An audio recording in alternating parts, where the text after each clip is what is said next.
Hello, I'm Allison. Welcome to Chapter a Day Bible Reading, where I will be reading one chapter a day of the Authorized King James Version of the Bible. Let's begin.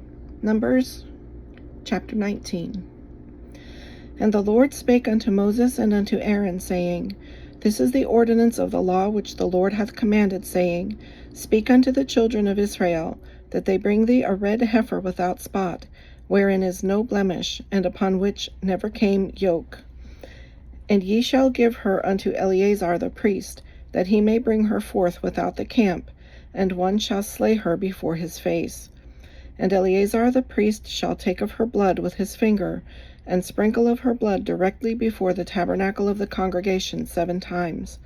And one shall burn the heifer in his sight, her skin and her flesh and her blood with her dung shall he burn. And the priest shall take cedar wood and hyssop and scarlet, and cast it into the midst of the burning of the heifer.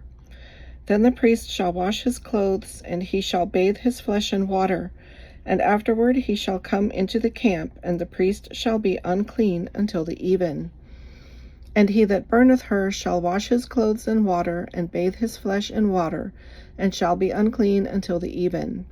And the man that is clean shall gather up the ashes of the heifer, and lay them up without the camp in a clean place, and it shall be kept for the congregation of the children of Israel for a water of separation. It is a purification for sin. And he that gathereth the ashes of the heifer shall wash his clothes, and be unclean until the even. And it shall be unto the children of Israel, and unto the stranger that sojourneth among them, for a statute forever. He that toucheth the dead body of any man shall be unclean 7 days. He shall purify himself with it on the 3rd day, and on the 7th day he shall be clean.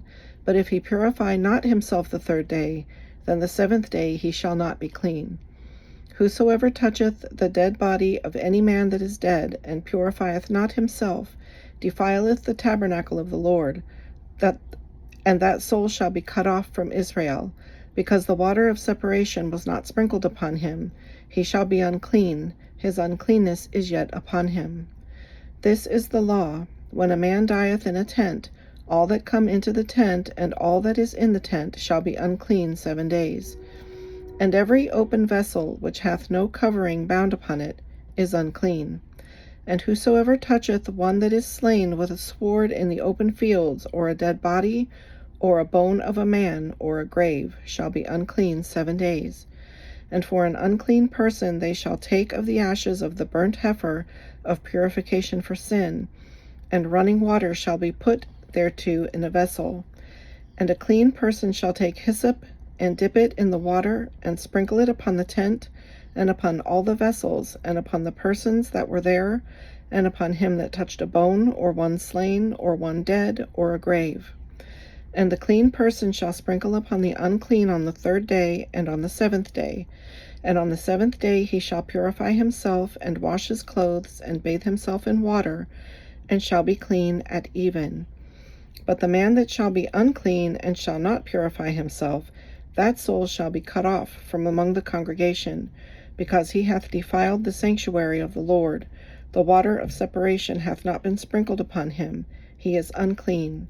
And it shall be a perpetual statute unto them, that he that sprinkleth the water of separation shall wash his clothes, and he that toucheth the water of separation shall be unclean until even. And whatsoever the unclean person toucheth shall be unclean, and the soul that toucheth it shall be unclean until even. This concludes today's reading. I hope you'll join me again. God bless.